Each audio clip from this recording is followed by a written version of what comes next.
Assalamu alaikum. Welcome back to my YouTube channel Hyder Academy. Today our topic is magnetic field due to a current carrying straight conductor.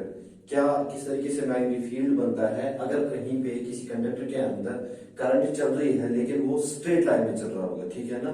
तो सबसे पहले हमने ये कल पढ़ा था, लास्ट टॉपिक में ये पढ़ा था कि अगर हम कोई और एक्सपेरिमेंट के थ्रू अगर हम देखेंगे, अगर हम कहीं पे कोई कंडक्टर लेते हैं, ठीक है, उसको आयरन स्प्रिंकल उसके आसपास छोड़ देंगे तो वो वहां पे एक कंसेंट्रिक सर्कल्स बनाएंगे। कंसेंट्रिक सर्कल्स क्या होती है? कंसेंट्रिक सर्कल्स हम कहते हैं दो circles having the same radius, ठीक है ना, जहां पे जिनकी रेडियस जो होगी वो बराबर ही होगी। दैट इज व्हाई हम रेडियस लिखते हैं, ठीक है ना। Any circle having the same radius with another circle then we can say both are said to be concentric circle.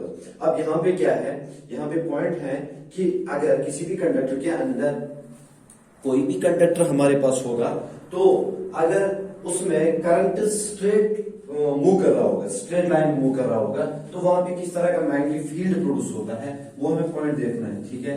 तो सबसे पहला जो हम देखेंगे, अगर हमारे पास एक सर्किट बॉक्स होगा, सपोज अगर करंट यहां से आ रहा है, ठीक है ना, अगर करंट इस तरीके से आ रहा है तो मैग्नेटिक फील्ड जो होगा, ठीक है ना, सिंपल वो इस तरीके से बनेगा।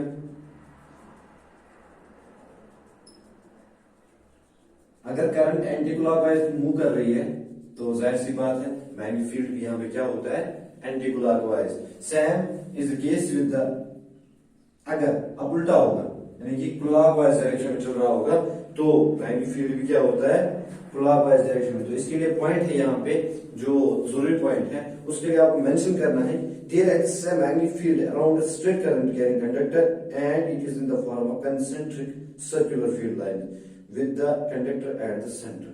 अगर हम इस चीज की बात करेंगे, जो हमारे पास कोई मैग्नेटिक फील्ड प्रोड्यूस होना है किसके अंदर, किसी कंडक्टर के अंदर, जब उसमें करंट फ्लो होगा तो हमेशा उसमें एक चीज का ध्यान रखना है, भले वो किस तरीके से हो, स्ट्रेट कंडक्टर था या स्ट्रेट कंडक्टर होगा तो उसमें हमेशा जो करंट फ्लो, ये जो मैग्नेटिक फील्ड प्रोड्यूस होगा वो in the form of circular होगा। Magnetic field will be produced, magnetic field lines will be produced, ये प्रोड्यूस होंगी, तैयार होंगी इन द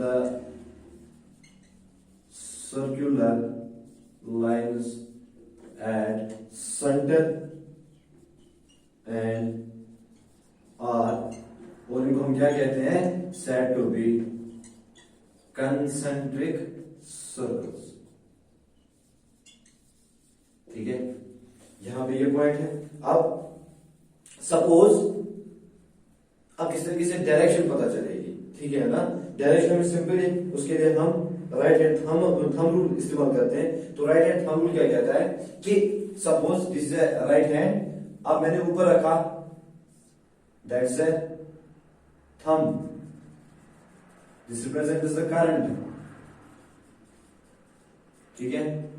अब ये वाला जो पोर्शन होगा ये इस तरीके से हाथ इसके ऊपर रखेंगे तो ये मैग्नेटिक फील्ड यहां पे प्रोड्यूस करता है, मैग्नेटिक फील्ड, ठीक है। तो हम लिखेंगे रेस्ट फिंगर्स। दैट मीन्स अगर आप करंट इस तरीके से जा रहा है, ठीक है, ऊपर अगर करंट जा रहा है, ठीक है, तो यहां से मैग्नेटिक फील्ड इस तरीके से आ रहा होगा। If the current is flowing upward direction, ठीक है ना, तो मैग्नेटिक फील्ड जो होगा वो एंटी क्लॉकवाइज डायरेक्शन में हो सकता है, ठीक है ना। Imagine the straight conductor in your right hand side that the thumb in the direction of current, direction of current.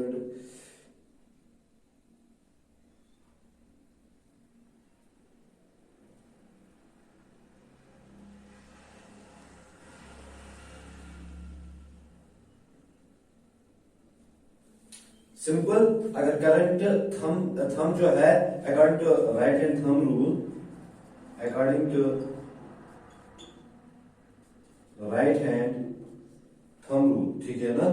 तो according to right hand thumb rule क्या कहता है, RHTR, right hand thumb rule बार बार मैं repeat कर रहा हूँ, राइट हैंड थंब रूल ये कह रहा है कि अगर आपकी जो आपका जो थंब है वो रिप्रेजेंट कर रहा है करंट को, तो जो फोर फिंगर्स हैं ये रिप्रेजेंट कर रहे हैं किस चीज को, मैग्नेटिक फील्ड लाइंस को, ठीक है ना। तो मैग्नेटिक फील्ड लाइंस क्या होंगी, अगर करंट ऊपर जा रहा है, ठीक है ना, तो जो मैग्नेटिक फील्ड लाइंस होंगी वो एंटी क्लॉकवाइज डायरेक्शन होंगी। अब अगर उल्टा हम करेंगे, ठीक है ना, तो यहाँ पे क्या होता है, अपने हाथ को देखना है, सिंपल। तो अगर हम यहाँ पे थंब नीचे करेंगे, अगर करंट डाउनवर्ड डायरेक्शन में जा रहा है, ठीक है ना, तो यहाँ be जो मैग्नेटिक फील्ड प्रोड्यूस होगा that should be in the clockwise direction, ठीक है।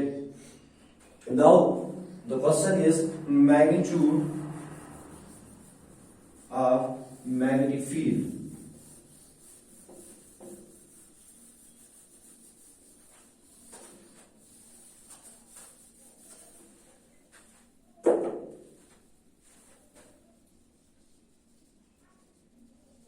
Magnitude of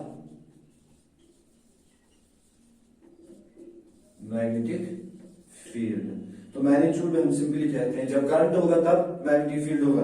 number first point that magnetic field is directly proportional to the current, that means जितना करंट होगा उतना ही मैग्नेटिक फील्ड प्रोड्यूस हो सकता है, या जितना मैग्नेटिक फील्ड प्रोड्यूस होगा उतना ही करंट वहां पे हो सकती है। दूसरा पॉइंट इसमें जो मेन इंपॉर्टेंट पॉइंट है दैट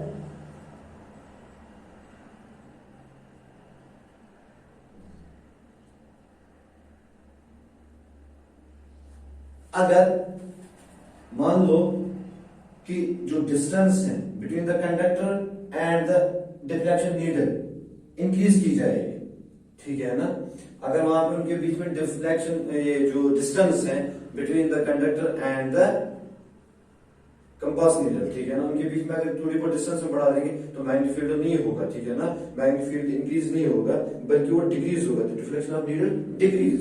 दैट मींस हम क्या कहेंगे, B is inversely proportional to 1 divided by r. That means if r increase, distance between the current carrying conductor and the compass needle अगर वो इंक्रीज हो रहा है तो मैग्नेटिक फील्ड क्या होगा, डिक्रीज होगा। तो हम कहेंगे इस चीज को और इस चीज को, this is equation first and this is equation second. Now combining first and second we will get b is directly proportional to I divided by r. Now as we know that B is directly proportional to I divided by R, इसका मतलब क्या हुआ, I means current, how much the current is flowing through the conductor which will produce if the current is increased, ठीक है ना। अगर किसी conductor के अंदर सिंपली अगर हम देखेंगे किसी कंडक्टर के अंदर करंट अगर ज्यादा होगा, ठीक है ना, दैट मींस अगर हम देखेंगे इलेक्ट्रिसिटी में हमने पढ़ा था V is equal to I R, V divided by I is equal to R, ठीक है ना, V divided by R is equal to I। ये V जो है that is equal to directly proportional to I, that means if current flowing through a conductor is increased, resistance will be decreased। यहाँ पे क्या होता है, if the current is flowing through a conductor is increased, same will be the effect on the magnetic field, magnetic field भी क्या होगा, increase होगा। तो अगर यहाँ पे जितना magnetic field होगा उतना ही करंट है, जितना करंट होगा उतना ही magnetic field होगा। तो हम यहाँ पे देखते हैं दूसरा पॉइंट कि कंपास नीडल और मैग्नेटिक जो करंट कैरिंग कंडक्टर इनके बीच में अगर हम डिस्टेंस बढ़ा देते हैं तो डिफ्लेक्शन जो होगी वो डिक्रीज होगी, ठीक है ना। तो now combining equation first and second which will give the magnitude of the magnetic field, तो हमारे पास यहाँ पे एक और सॉल्यूशन आता है that is B is directly proportional to I divided by R. Now the units of magnetic field, इसका simply है unit Tesla. Why it is Tesla? Because it was invented, ठीक है ना। एक अमेरिकन इंजीनियर था जिसका नाम था Nikola Tesla, NIKOLA, Nikola Tesla. इसके नाम पे इसको रखा गया Tesla, which is known as the unit for the magnetic field, ठीक है। इंशाल्लाह नेक्स्ट लेक्चर में इसके आगे होगा that will be the magnetic field due to current carrying in a coil, ठीक है ना। और वहीं पे हम पढ़ेंगे direction of magnetic field in a clock rule और anti clockwise rule. Thank you, have a nice day.